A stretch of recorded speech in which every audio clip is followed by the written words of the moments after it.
Ang pundasyon ng demokrasya ay nakasalalay sa boses ng mamamayan na ipinapahayag sa pamamagitan ng isang malaya, maayos, tapat, mapayapa at mapagkatiwalaang halalan. Kaya naman upang maprotektahan ang sagradong prosesong ito, ang Philippine National Police o ang PNP ay isa sa mga institusyon na naatasan katuwang ng Commission on Elections o COMELEC sa pagpapatupad ng mga nararapat na alituntunin at hakbang sa panahon ng halalan sa ating bansa.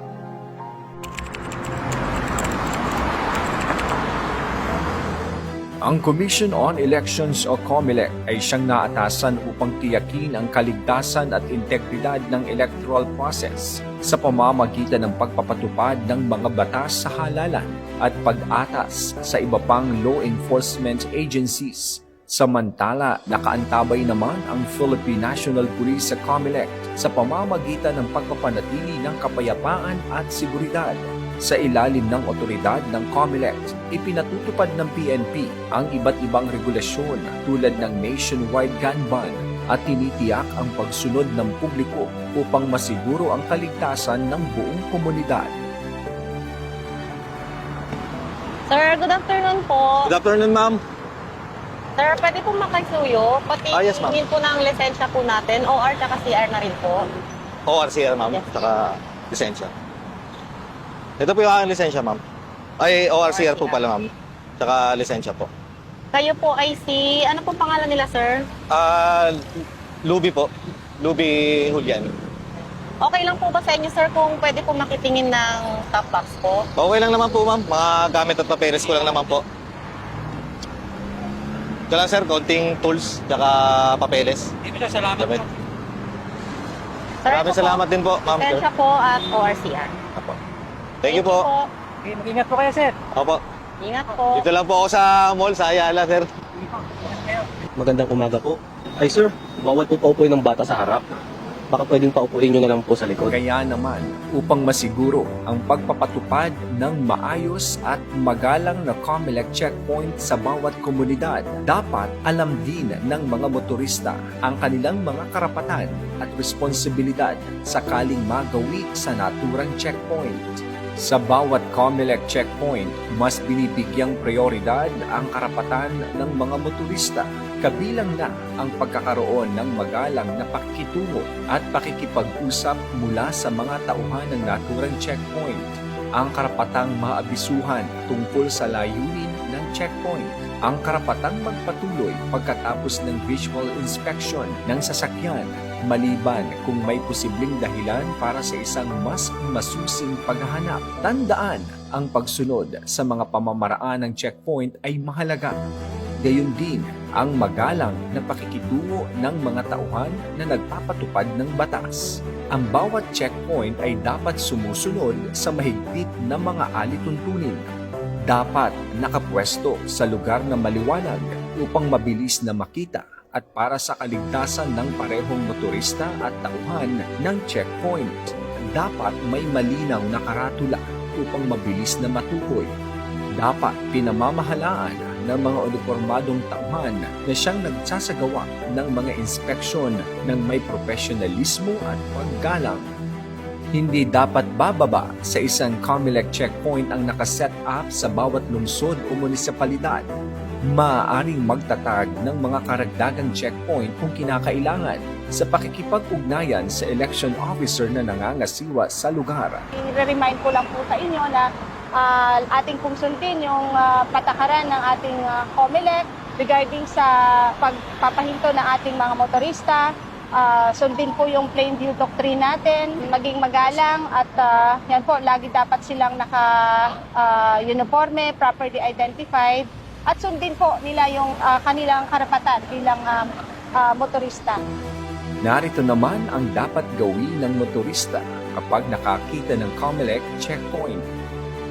Magdahan-dahan. Idim ang inyong mga headlight at i-on ang mga ilaw sa cabin. Manatili sa loob ng inyong sasakyan nang nakalak ang lahat ng pinto.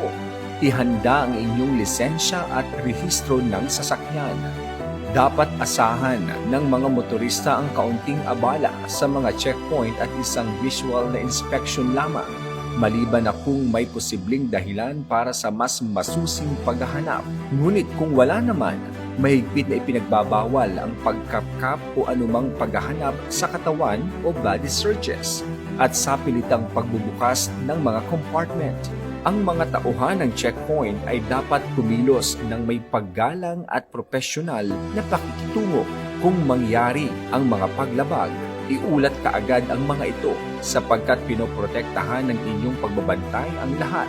Sino-sino ang nangangasiwa sa mga checkpoint? Tanging ang mga regular na miyembro lamang ng Philippine National Police o Armed Forces of the Philippines ang autorisadong tumao sa mga checkpoint ng COMELEC. Ang naturang mga tauhan ay pinangangasiwaan ng isang opisyal na may ranggo na hindi bababa sa tenyente o lieutenant upang matiyak ang wastong pangangasiwa at pagsunod sa mga protocol. Ang COMELEC checkpoint team ay binubuo ng mga sumusunod: Team Leader, mas mainam na isang police commissioned officer. Ang team leader ay responsable para sa pangkalahatang pamamahala at pangangasiwa ng checkpoint. Spotter, kinikilatis o taong ito ang mga sasakyang pinaghihinalaang may mga paglabag at nagbibigay ng mga direksyon sa mga motorista kung kinakailangan. Verifiers, bini-verify nila ang mga dokumento at kung kinakailangan, nagsasagawa ng paghahanap o searches.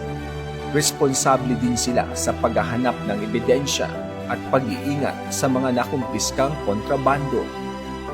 Searching or arresting personnel, sila ang maaaring magsagawa ng pisikal na paghahanap sa mga sasakyan kapag may probable cause, magkumpiska ng mga iligal na bagay, at mag-aresto ng mga nagkasalang alinsunod sa batas. Forward and rear security. Tinitiyak nila ang seguridad sa checkpoint at hinaharangan o tinutugis ang mga tumatakas na sospek o sasakyan upang maiwasan ang mga potensyal na banta sa seguridad. Tinitiyak ng structured approach na ito ang profesionalismo, pananagutan at pagsunod sa batas, partikular na sa bawat COMELEC checkpoint.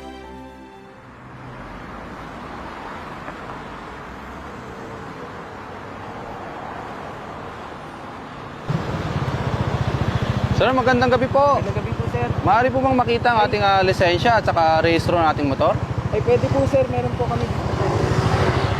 Ano yan? ano yan? May baril. Ano yan? Ano yan? Baril po, sir. Meron po bang papel yan, sir? Meron po kayong certification for exemption galing sa Commission on Election? Sir, wala po. Hindi ko po alam na gun ban, sir. Sir, pakipatay na lang po yung ating motor. Tandaan po tayo pa ba, sir? Baba po kayo, ma'am.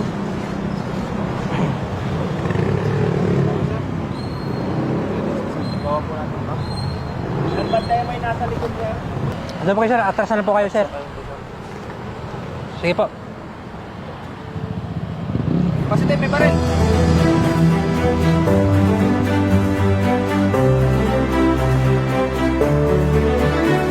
Bawat pag-aresto sa isang COMELEC checkpoint ay sumusunod sa mga legal na protocol upang mapangalagaan ang mga karapatan ng individual. Kabilang dito ang karapatang manahimik at maabisuhan na ang anumang sasabihin ay maaaring gamitin sa korte, ang karapatan na kumuha ng legal counsel o mabibigyan kung kinakailangan, ang karapatang mapalaya sa loob ng 18 oras kung walang kasong isasampa laban sa kanya. Upang matiyak ang transparency and credibility, ang election officer ay dapat kasama sa proseso sa paghuli sa mga kasong sangkot sa paglabag sa batas ng halalan bilang credible witness. Delta 206 COMELEC checkpoint team leader. Go ahead, team leader. For info ma'am, positive COMELEC gun ban violation here at Edison Corner will be checkpoint. Okay, team leader. Kontakin ko si election officer. Panatilihin nyo lang na maayos ang sitwasyon ng violator at siguruduhin na wala tayong nalabag na karapatan niya. Hello ma'am, magandang gabi po. Ma'am Antoinette? Yes, ma'am. Colonel Jun de la Torre, ma'am. Ma'am, meron po tayong sitwasyon sa checkpoint area natin. Meron silang nahuling lumabag sa gun ban. Ma'am, pwede po ba kayong maging witness regarding po sa nangyari? Ang kanilang presensya ay magpapatibay na ang mga pag-aresto at lahat ng kasunod na kaganapan ay naaayon sa mga pamantayang legal. Sa mga kaso ng pag-aresto, ang mga paglilitis ay agad na isinasagawa upang patunayan ang legalidad ng pag-aresto. Tinitiyak nito na nabibigyan ng hustisya ang mga naaresto habang itinataguyod ang kanilang mga constitutional rights. Please don't forget to wear your body cam or any alternating recording devices. Yan po yung mga warning ko na dalhin po natin. Ipakita po kasi natin na dito maayos po ang ating bansa. Sa ilalim ng Philippine law, ang inquest proceedings para sa mga paglabag sa gun ban ay kailangang isagawa sa loob ng 18 hanggang 36 na oras. Depende sa bigat ng nagawang paglabag. Tayo ay magkaisa at magsama-sama para sa isang malaya, maayos, tapat, mapayapa at mapagkakatiwalaang halalan sa ating bansa. Maayos po ang mga pulis when we conduct checkpoint. So again, sisend off po natin, ipakita po natin sa bansa na natin na maganda po ang Pilipinas. We live in a democratic country. Sa bagong Pilipinas, ang gusto ng pulis, ligtas ka!